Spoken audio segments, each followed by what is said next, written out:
Candy Carson, thank you very much for joining me. Your new book, A Doctor in the House. Yes. Apparently you're talking about your house, but maybe eventually it could be another house too.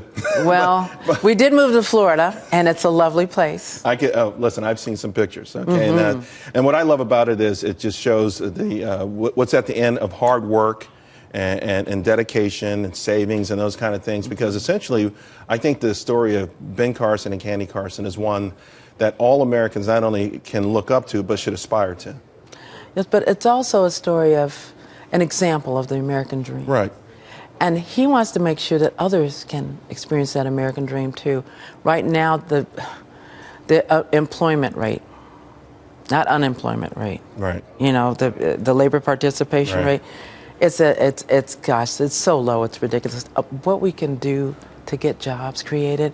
He's got some wonderful plans of bringing back a lot of the money that companies can't bring back. You know, a lot of companies that are based here have installations outside of the country, and because when they're doing well, they're accountable to their shareholders no matter what. But if they bring the money back into this country, it's taxed at a rate of 35%, which is the highest corporate tax rate. So why would you bring it back? You can't fiscally do that. So that's why a lot of our jobs aren't here anymore. But we could get that back. So he's got some plans for that. We've got to do that. We've got to take care of the ridiculous debt. I mean, there's a lot of things that need to be done. And he's a problem solver. Well, this is what I want to talk about, because you also grew up in Detroit. Yes. Is it fair to say impoverished? Not Poverty? quite. I mean, yeah. I mean, we weren't rich. We weren't even middle class. But my mom, gosh, was she creative? Just like Ben's mom. I mean, I bet they would have really gotten along, because I mean, you're talking about trying to find a way to squeeze blood out of a penny. Right. You can do that. Right. The foundation of the American household right now, you know, I don't hear it a lot on the campaign trail. For me, as someone who does study the economy, first what they call the macro view. Yes. I think this is the biggest issue along with education. In your household, you talk about this sort of, you know, of course, a strict belief in God, going to church. Yes. But the family unit, how could a president influence that, particularly when Hollywood is saying, hey, you know what, that's not cool anymore, out of wedlock birth is the way to go, that kind of stuff? I think education is just the way. Our founding fathers said that our system of government is based on a well-informed and well-educated populace. We need to know the issues. A lot of people aren't aware. There's so many distractions now. I mean, we got Dancing with the Stars, we got reality shows, we got all these things going on, and we don't have civics in high school anymore. Right. You know, so there's a lot of people don't realize there's places where you can go online and find out not only who your representatives are, senator or representative, but how they voted when it came to an actual vote in the House or the Senate, and not the way they say they voted, but how they actually did. And if you can get that information, you know, I guess, though, for me, Candy, which way to vote. What I'm saying is that what was that thing in you and Ben that it wasn't innate, somehow it was germinated in you guys as you grew up, that made you want to do this? Because again, you're right, it's there, it's on Google, but when young people go to the internet, they may go straight to YouTube and watch the hottest video. Right. How does the highest office in the land influence that?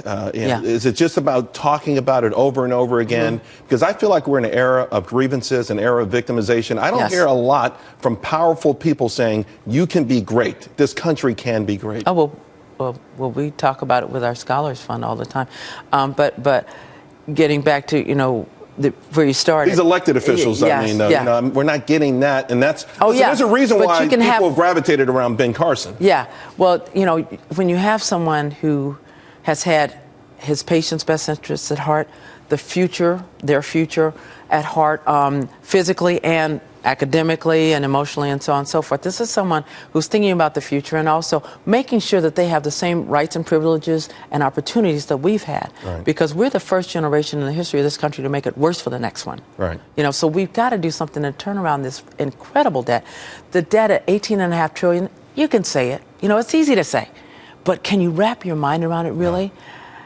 To pay it off at a rate of $10 million every day, 365 days a year, but $10 million every single day would take you 5,000 years.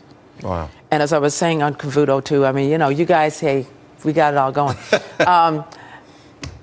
That fiscal gap. Right. If we were fiscally responsible, there would be no fiscal gap. what you owe and what's coming in would be about equal. But because the unfunded liabilities like Social Security, Medicare, Medicaid, other government programs, when you compare that against the revenues that are coming in through taxes and other revenue sources, you compare those right now, that fiscal gap, which should be little, if anything, or nothing, it's at $200 trillion. We've got a little bit of time left. We don't talk about that. I know this is another thing we don't really talk about, but you and Ben talk about it a lot. You wear your faith out there. People see it. They believe in it. They embrace it. You talked about God opening up all of these doors for you. Is there a way to reconnect the public with faith? So, because I think that might be one of the key ingredients that's missing also. Yeah, I think as we share, I mean, they need to be able to, first of all, know what the issues are, because, our founding fathers were saying we're based on that well-informed, well-educated populace. Also, know what effect education can have. And when I go speaking at our reading room openings, and I help the kids understand what we have up here between our two ears, your brain can process more than 2 million bits of information every second. You've got a lot up here, and it's up to you to determine what your future is. You just take hold of it. If there's something you don't understand, go up to the teacher afterwards or go online. Find a way to develop yourself, because you can be the best you can be if you try. All right. How are you holding up, by the way? It's a pretty grueling process. I had a few days off in a way because I'm doing the book tour now and he's on the campaign. So, gosh, to sleep in the same bed more than 2 nights in a row, it is so, more than 1 night in a row, because usually it's just every day it's a different one. Oh, this is great. Candy Carson, the book is A Doctor is in the House. Maybe the next book will be A Doctor's in the White House. Thank you very much. Really appreciate it. Thank you so much. Thanks.